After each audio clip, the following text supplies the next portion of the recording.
If you find this video, you are probably one of the few people who believes angels could live as a human. And most likely, you have read about the characteristics of incarnated angels. So instead of telling you what incarnated angels are like, which I believe you already know, let's have a case study of some known incarnated angels.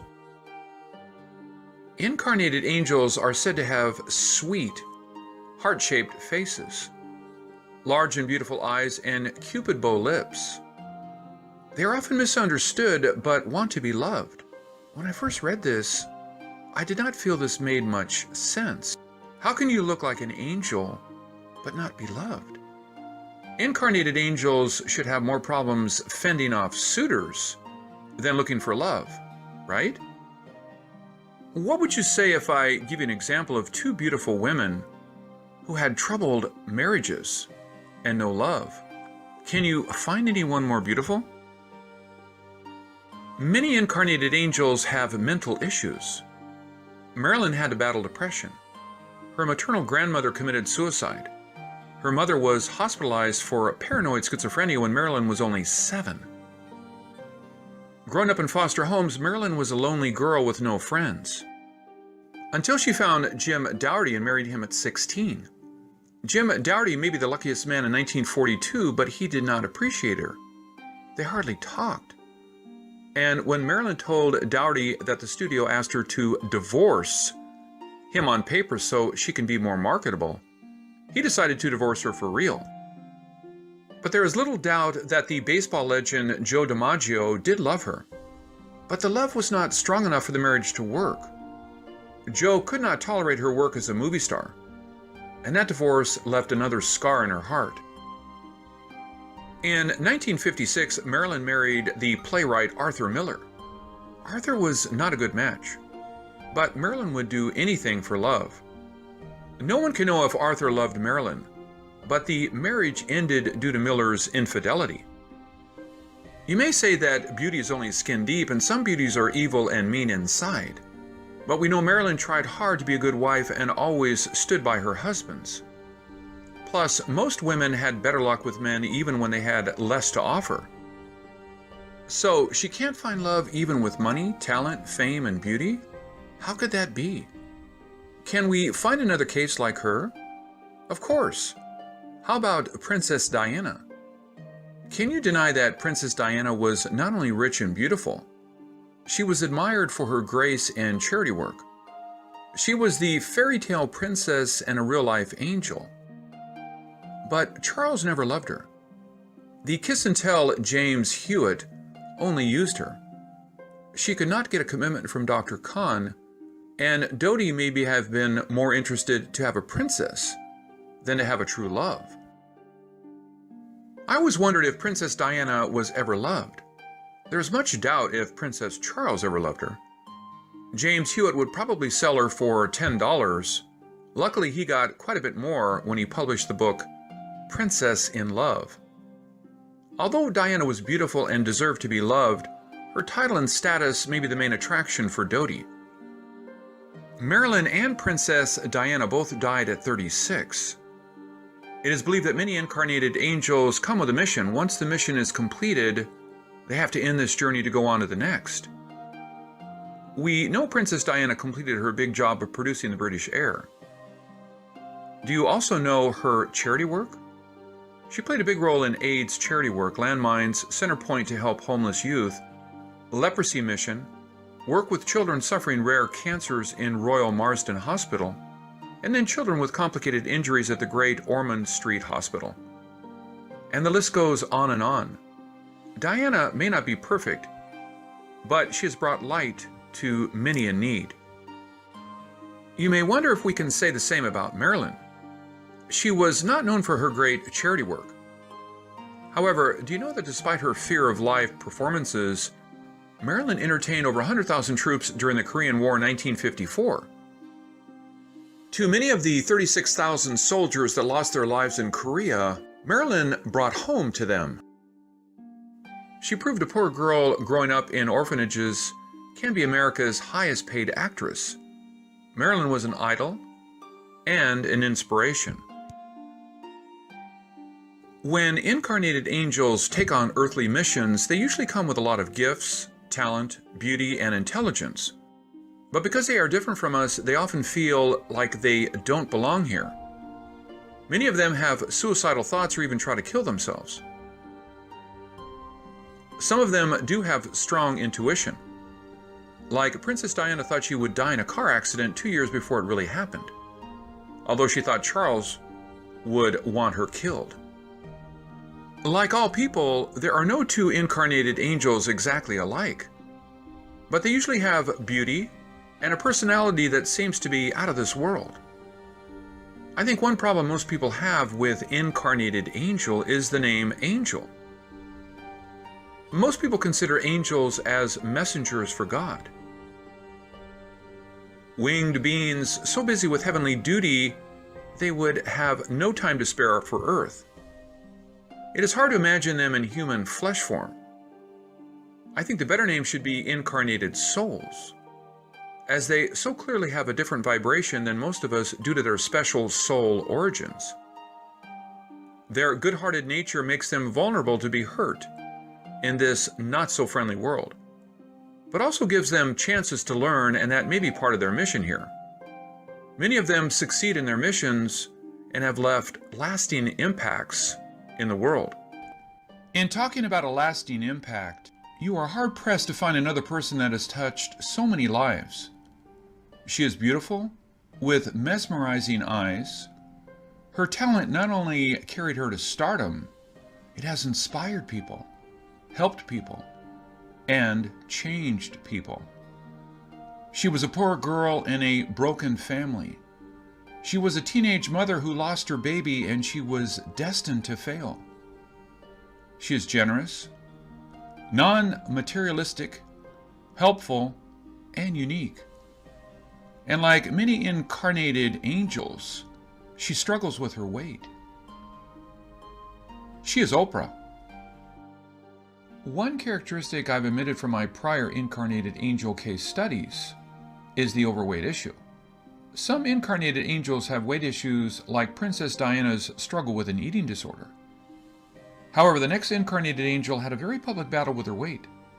She would lose her weight and gain it right back. She is Oprah Winfrey. Oprah may be the queen of all media and the richest African American with a net worth of over $1.3 billion. But she was born into poverty in Mississippi. She was molested at age 9 and got pregnant, and the premature son died soon after birth. Like many incarnated angels, Oprah had a troubled family, but she did not let that stop her. She started working in a radio station when she was still in high school. And by age 19, she became a co-anchor of the local evening news. By connecting with her viewers, Oprah lifted a third-rated talk show to a popular internationally syndicated top-rated show everyone talked about. Then she started her own production company. She popularized and revolutionized talk shows. She is often criticized, but always turned adversity around. Her touch has changed many people. It is estimated that her endorsement of Obama earned him 1 million extra votes. So we know how talented Oprah is, and there is no denying that she has a sweet, heart-shaped face. And she's a quick learner with a big heart for helping hands. But is she trusting? She maybe was very trusting when she was young, but after being molested and being betrayed by people close to her, I don't know if she can still be as trusting as the naive young girl she once was. Oprah is the queen on TV and an angel to the many she has helped, but she never got married. How could that be? Not only is she beautiful and intelligent, she is extremely wealthy. She became a millionaire at the age of 32. So how can a girl like her wear no ring on her finger? Although Oprah has described herself as a promiscuous teen, she became a model student after losing her son. And at age 14, she broke up with her high school sweetheart, Anthony O.T. in her senior year and then fell in love with William Bubba Taylor at Tennessee State University. They were deeply in love till Oprah left Nashville for her job in Boston. Then in the 70s, she fell in love with John Tesh, who left under the pressure of their interracial relationship. Then her love ended with reporter Lloyd Kramer when he moved to New York. Oprah then fell in love with a married man. She felt worthless without him and even contemplated suicide. Her emotional turmoil gradually led to a weight problem and cocaine use. She once said, quote, "I always felt that the drug itself was not the problem, but that I was addicted to the man." She added, quote, "I can't think of anything I wouldn't have done for that man." Oprah then was rumored to have a relationship with movie critic Roger Ebert and Haitian filmmaker Reginald Chevalier before she started seeing her current boyfriend, Stedman Graham. Although incarnated angels can believe in any religion, they are often very spiritual. Oprah was raised a Baptist, but she said, quote, "I have a church with myself. I have church walking down the street. I believe in a God force that lives inside all of us. And once you tap into that, you can do anything." Incarnated angels are said to have a direct relationship with God. What a great quote. Did you know Oprah has influenced people's lives not only by her talk show, but also by her charitable donations? In 1998, Winfrey started the Oprah's Angel Network in the wake of Hurricane Katrina. It supported many nonprofit organizations and raised more than $80 million. Oprah paid all administrative costs out of her pocket. However, the charity ended when Oprah's show ended in 2010. It is estimated that Winfrey personally gave $10 million to that cause. So, do you believe that Oprah is an incarnated angel now? Well, whether you believe that or not, you must agree that she proved talent and determination can overcome any obstacle on your way to success. She proved a girl destined to fail can touch billions of lives in positive ways. Thank you, Oprah, for the inspiration and light. Whether you believe Oprah to be an incarnated angel or not, it is hard to find someone who does not know her. But the next incarnated angel I've found is not known for her charity work. Let me share her story with you. She is beautiful, has a heart-shaped face, big beautiful eyes, and cupid bow lips. She is talented and very good-hearted. But despite her beauty, grace, and intelligence, she is not married. She found possibly the worst husband anyone can find before his infidelity embarrassed her and led to their divorce. Do you know who she is? She's Sandra Bullock. Sandra has a successful film career. She won Best Actress, both the Oscar and Golden Globe Awards, in 2009 for The Blind Side, and was nominated in 2013 for her role in Gravity. In 2007, she was one of Hollywood's highest-paid actresses. She was also named Most Beautiful Woman by People magazine in 2015.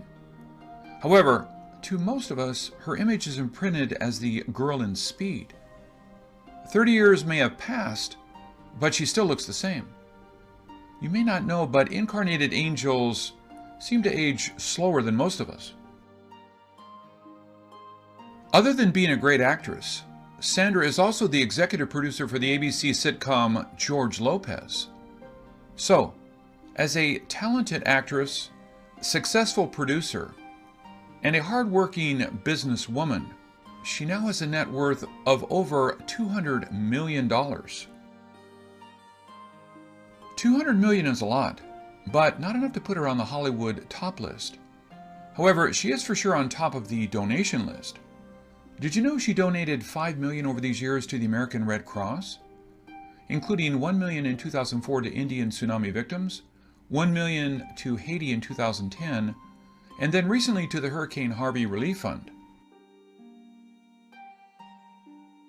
So, who can let a girl like that go? We know she dated actor Tate Donovan, football player Troy Aikman, actor Matthew McConaughey, and Ryan Gosling. But despite these great choices, she married the monster garage host Jesse James in 2005. She was a devoted, loving wife, even fought a custody battle with James's second ex-wife, the pornographic actress Janine Lindemulder. They eventually won and got custody of James's 5-year-old daughter. So Sandra was not only a good wife, she was also a good stepmother. But in 2010, several women came forward with the details of their affairs with Jesse James. In March 2010, James issued an apology, quote, "There's only one person to blame for this whole situation, and that is me." He asked Sandra and his family to, quote, "find it in their hearts to forgive me for their, quote, pain and embarrassment." Sandra filed for divorce in April, and the divorce was finalized in June 2010. Although she did not find love, she did not stop sharing love with others. She started an adoption process for her son in April 2010. By the time the process was over, she was a single parent. She then adopted a 3.5-year-old daughter in 2015. Like I said before, many incarnated angels are surrounded by guardian angels. Guardian angels can keep you on earth when it is your time to go, but they will protect you when you still have unfinished work to do. On December 20, 2000, Sandra and 2 crews were on a business charter jet when it crash-landed in Jackson Hole Airport. The plane used outdated approach plates and landed in the airport's graded safety area after hitting a snowbank. The accident caused a separation of the nose cone and landing gear, partial separation of the right wing, and a bend in the left wing. But all 3 people on the plane escaped unharmed. And then in 2008, she and her then-husband Jesse James were hit head-on by a drunk driver. Their SUV had only minor damages and they suffered no injuries. Imagine a head-on collision at any moderate speed and you suffer no injuries? That only happens in the movies. Unbelievable. And if you watch her picture closely, you may find a scar above her left eye. It was caused by her falling into a creek when she was just a child. Obviously, her guardian angels were watching over her. Many incarnated angels are very trusting. So trusting that people tend to take advantage of them. In October 2004, Sandra won a multi-million-dollar judgment against the builder of her Texas home. For the jury to rule that the house was uninhabitable, the evidence must have been overwhelming, which means she must have trusted them with millions and was taken advantage of. How bad was the house? It had to be torn down and rebuilt. Incarnated angels are supposed to have special talents. Did you know she speaks fluent German, sings opera, and learned ballet? She has a BFA from East Carolina University. So as to pursue her passion in acting, she worked as a bartender, cocktail waitress, and coat checker.